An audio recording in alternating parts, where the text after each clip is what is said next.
6 जून 2026 रॉक्झेन हा American cinema बघितला. Actually तर माझ्या म्हणजे याच्याप्रमाणे तिचं त्या सिनेमाचं नाव रॉक्झेन न करता चार्ली ठेवायला पाहिजे होतं. कारण त्याच्यात जे चार्ली नावाचा कॅरेक्टर आहे त्याच्याच अवतीभोवती खरं सगळा सिनेमा आहे. आणि म्हणजे त्याचंच स्पेशालिटी आहे त्याच्यामध्ये. पण ठीक आहे, म्हणजे त्या रॉक्झेन भोवती सगळं फिरतं म्हणून रॉक्झेन नाव. म्हणजे तिचं तर तसं काही म्हणजे महत्वाचं काही कॅरेक्टर नाहीये. जस्ट अ लव्ह स्टोरी की ती रॉक्झेन नावाची एक मुलगी आली असते आपलं अभ्यास पूर्ण करायला आणि पुढचं ग्रॅज्युएशन पूर्ण करायला आणि रिसर्च पूर्ण करायला. त्याच्यात तिने एका नवीन कॉमेटचा शोध म्हणजे ती अंतराळ म्हणजे अंतरिक्ष मध्ये प्रयोग चालले असतात, तिचे रिसर्च चालला असतो आणि तिने एक नवीन कॉमेट शोधून काढला असतो आणि त्याला तिचं नाव देण्यात आलेलं असतं आणि त्याच्याच अनुषंगाने पुढचं सगळं रिसर्च चालू असतं. तर तिने तिथे रेंटवर फ्लॅट घेतलेला असतो आणि ती दुर्बीण वगैरे सगळं आणलेली असते तिने. तर ते सगळं एकदा सेटअप करत असतानाच म्हणजे घर नवीन सेटअप करत असताना तिच्याच्यानी दार दरवाजा लॉक होऊन जातो आणि ती बाहेर राहून जाते, म्हणजे किल्ली तिच्याजवळ नसते. मग आता काय करायचं, ती प्रयत्न करते पण काय नाही. मग शेवटी ती तशीच नागडी लपत छपत झुडपांच्या आड जाऊन फायर ब्रिगेड मध्ये जाते. तर फायर ब्रिगेडमध्ये चार्ली नावाचा एक व्यक्ती तो मेन ऑफिसर असतो आणि त्याच्या हाताखाली भरपूर लोक असतात. तर त्याचं ना तो असतो स्मार्ट, डॅशिंग पण असतो आणि चुकीच्या लोकांशी 2 हात करायची त्याची तयारी पण असते आणि त्याला सुंदर बोलता येत असतं, काव्यमय म्हणजे तो एक काय म्हणायचं रसिक माणूस दाखवला.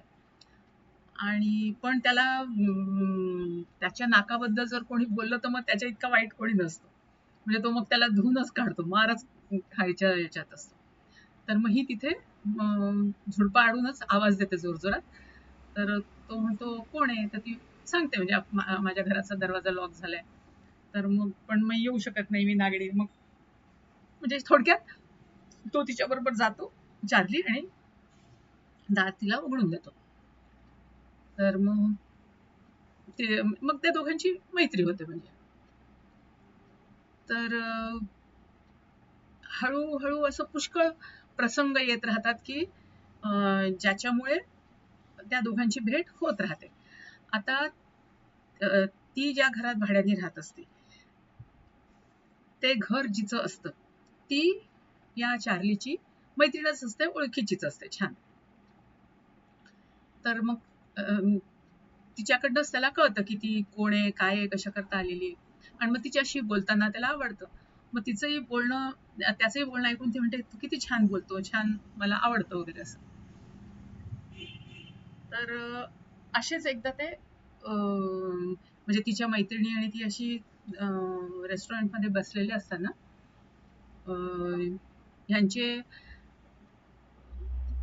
जे फायर ब्रिगेडचे मुलं आहेत ते तिथे आलेले असतात आणि त्याच वेळेस एक नवीन मुलगा पण जॉईन झालेला असतो. तो दिसायला खूप डॅशिंग वगैरे असतो आणि म्हणजे काय म्हणायचं मुलींचा किलर वगैरे असं मानलं जातं. ही पण त्याच्याकडे आकर्षित होते.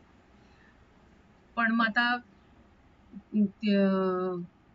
कसं तिला अप्रोच करायचं, कसं बोलायचं तिच्याशी वगैरे वगैरे च्या चक्करमध्ये बराच वेळ जातो. मग हा याला बोलून दाखवतो चार्लीला. त्याचं नाव असतं क्रिस त्या मुलाचं. तर तो चार्लीला म्हणतो की मला असं असं आवडते आणि मला असं वाटतं तिला पण मी आवडतोय, पण मग कसं तिला अप्रोच करू, कसं तिच्याशी बोलू वगैरे. तर हा म्हणतो आपण एक काम करूया, तू एखादी पत्र लिही तिला आणि पत्रातनं आपले हे करावं. हा त्याला पत्रही धड येत नसते, तर मग हा चार्लीस त्याला लिहून देतो. मग ती खूप इम्प्रेस होते, त्याला बोलवते भेटायला. तर हा खालनच बोलत राहतो, हा प्रॉम्प्ट करत राहतो त्याला. पण शेवटी त्याला नाहीच जमत ते प्रॉम्प्टिंगचं. तर हाच चार्लीस त्याच्या वतीने झोडपा चाडून बोलत राहतो. मग ती एकदा इम्प्रेस खूप होते आणि त्याला बोलवते आणि त्याच्याबरोबर सेक्स पण करते. नंतर मग तिला काही याच्याकरताच कॉमेडच्या याच्याकरता एक 8-15 दिवसांकरता बाहेर जायचं असतं.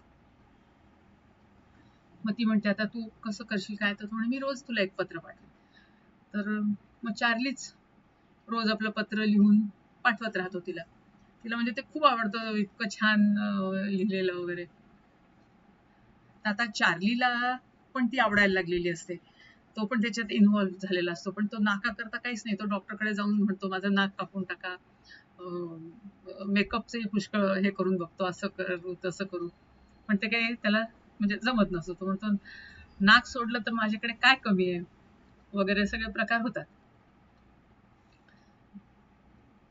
पण मग तो आपल्या आणि त्याला जेव्हा कळतं की तिला पण हाच आवडतोय, तर मग स्वतःच बोलून काहीच उपयोग नसते. आणि ही पण आपलं मन अगदी त्याच्याजवळ मोकळं करत असते की तो मला आवडतोय क्रिस, आणि त्याच्याबरोबर मला खूप छान किती छान पत्र लिहितो, असं तसं सगळे प्रकार होतात. आणि मग अचानक तिचं काम संपतं आणि ती अचानक परत येते. तर परत आल्या आल्या ती त्याला बोलवते आणि त्याला म्हणते तू किती मला पत्र लिहिलेस, किती सुंदर लिहिले. ह्यानी लिहिलेच नसतात, त्याला माहिती पण नसतं. मग हाच चार्ली त्याला इनपुट देतो, हो हो मी पत्र लिहिलेत. तो म्हणतो हो का, हा हा छान आवडले. आणि मग तो अचानक तो असं ऍब्झर्ड सारखं बोलायला लागतो. त्याला बोलताच येत नसतं, एक्सप्रेस करणं वगैरे काही प्रकार माहित नसतो. तर म्हणजे तो तसा फक्त वृक्ष असतो, म्हणजे काय म्हणायचं त्याला, रोमॅन्टिक इन द सेन्स फक्त सेक्स बद्दल त्याला तेवढं जमत असतं. बाकी म्हणजे बेडमध्ये तो रोमॅन्टिक असतो, बाहेर काही नाही. मग शेवटी ती पण चिडते आणि तो पण म्हणजे असं तिच्यावर बोर, ती म्हणते अजून बोलणं, तो पण बोर होऊन निघून जातो. आणि मीन व्हाईल म्हणजे ती नसताना 8-15 दिवस तो एका बारमध्ये जिथे जात असतो, मग त्या मुलीबरोबरच त्याचं जमलेलं असतं, जमतो आणि तो निघतो आणि तिच्याबरोबर चालला जातो.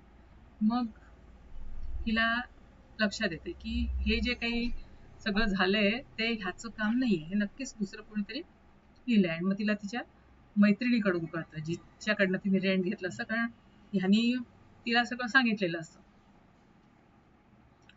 आणि मग ती मैत्रीण सांगते तिला की तो चार्ली आहे, क्रिस नाहीये. आणि चार्लीला तू खूप आवडतेस आणि चार्ली खूप चांगला माणूस आहे, हेल्पफुल आहे आणि सगळ्यांना म्हणजे सगळ्यांचा विचार करतो, मदत करतो. आणि त्यांनीच इतके दिवस त्याला क्रिसला मदत करायची म्हणून इतके सगळे पत्र लिहिले, हे लिहिले.